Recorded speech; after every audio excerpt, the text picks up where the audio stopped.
Hi, I'm Cynthia Smith. I am the program director for WBLS. I was diagnosed with breast cancer in 2016. I have been in remission since 2022. So when I got the call, I actually had broken my toe. And so that prevented me from coming into the office. I was heading into work, it was on a Friday, and I had broken my toe that morning. And because of that, I stayed home. I had taken tests prior to that and was waiting for results from it. And I got the call that Friday. Doctor said, where are you? And I said, I'm home. And she was like, okay, well, you've been diagnosed positive for breast cancer, and we need to get you started on your treatment journey. I felt like my life had ended. I started thinking about my death. I started crying. I was concerned that my daughter would not have her mother here for all the things that are going on in her life. Like all of those things flash. Like when people say their lives flash before them, my life literally flashed before me.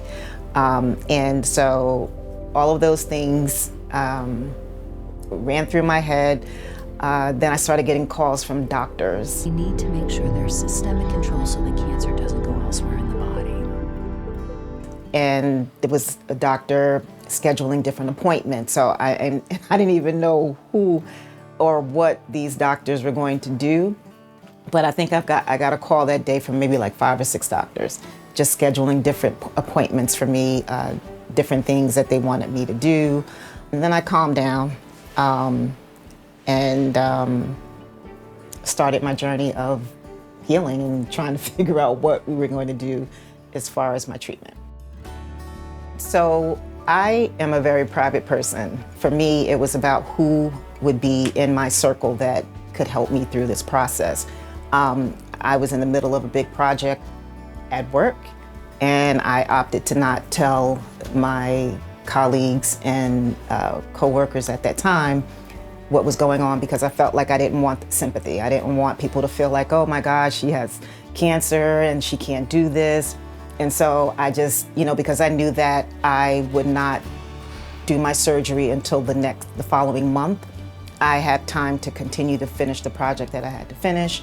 And literally, once that project was finished, that next Monday, I was on the table getting a biopsy for preparation for my actual surgery. But like I said, being a very private person, I only wanted a few people to know, because again, I just felt like I didn't want sympathy. My community helped me by going to appointments with me, making sure that I stayed on top of what I needed to do. There were times, again, that I, might have gotten into getting a little angry about things like, this is I'm going through this, but I'm not feeling sorry for myself, but I am kind of mad that this happened to me, and, and I've been doing all the right things and just kind of keeping my head on track.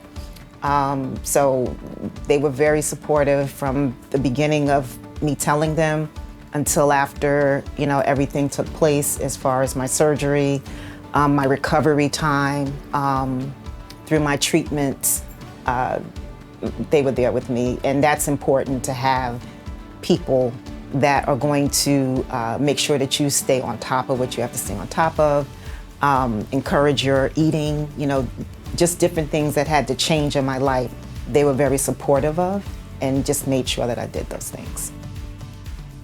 My remission journey has been just very heightened awareness, constantly making sure that I'm getting my mammograms on time. I have to do checks twice a year as opposed to once a year.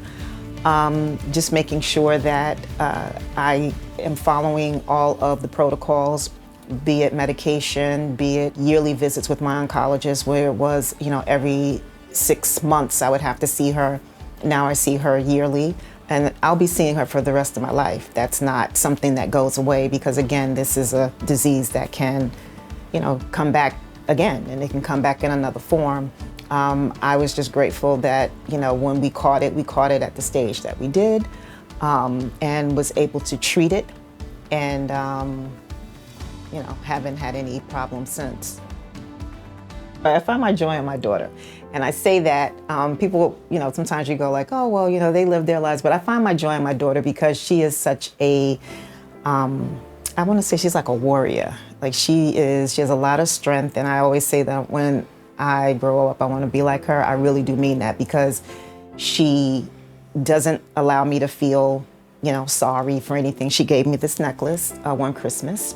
And it was because she said, this is just to remind you of what you've overcome. Like when you look at this, don't look at it and be like, oh my God, I have breast cancer. Look at it and say, you overcame that. Like whatever scars you have on your body, embrace those scars, because they're showing you that, this is not something that,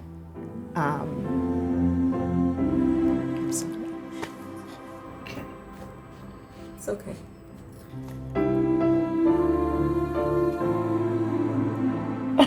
You can talk us through it. What's going on in your mind?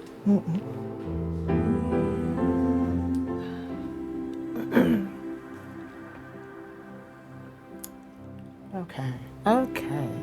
So this is something that you don't really talk about a lot. And so when you start talking about it, I guess it's like, yeah, you actually went through that. You actually went through that, but you did come through. You are in remission, and it is a reminder to just constantly do. Okay, you got me in tears in here. Sorry. Okay, I think that after my diagnosis, it did prompt more people to check themselves more, because again, it's not something that anyone thought. I mean, I didn't think that I would get breast cancer. Out of all things, breast cancer. So I do believe that it prompted people to check themselves a little bit more and to be a little bit more aggressive, and not actually a lot more aggressive in getting tested and staying on top of things. So I do believe that it helped a couple of people that I know in particular who had no interest in that process. And it's a rigid process. Getting a mammogram is no walk in the park. It is not a easy thing, but it's something that, you have to do. As women, we have to do that. It's like it's mandatory that you check, because you just never know. I did join a support group. The hospital that I had my surgery with, they had a support group, and it was like a number. So you would call and, just kind of listen to people's stories. And, if you chose to share in it, you could. But for the most part, it was just me listening in on how people were coping, what they did, and how they are moving forward. That was a big thing. And then just the different things that you have to do, because you have certain things removed out of your body.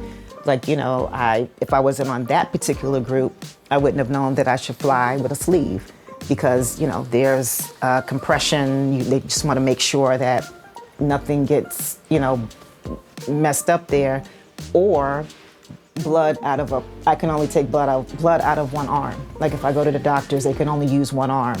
And so for the last 9 years, I can only use one arm to give blood.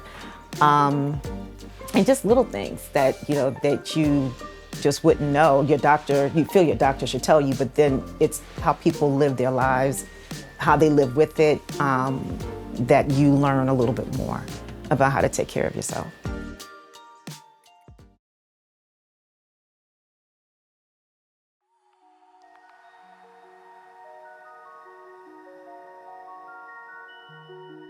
So the process afterwards, I think it's continually, you're always going and wondering if you're going to get another diagnosis.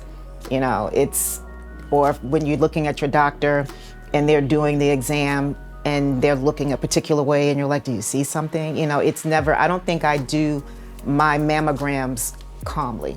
There is always a lot of anxiety of, because it can come back, I opted for radiation. There are different things that you can opt to do. But my doctor, because initially I was like, just take my breast. And my doctor was like, that doesn't guarantee that it won't come back. Just because I take your breast doesn't mean that it won't come back. It can come back if that's in your makeup for it, in your genes to come back, it'll just come back. So you don't have to necessarily remove if, you know, we can do other things. And so, but yeah, there's a lot of anxiety each time I go in and do a mammogram. I never go in and feel like, oh, I'm just gonna go in and I'm always waiting for the results. You know, that's always kind of like, did I do everything this year that I should have done to make sure that when I did my mammogram that everything's gonna be right? Did I see my oncologist, you know, enough? Did I ask her the right questions when I was there? Did I tell her everything that was going on with me? So there is a process. I mean, and that's I never thought about it like that, but it was around this time that I got diagnosed, and it's that same kind of, you know, every year, like my mammogram is this Friday.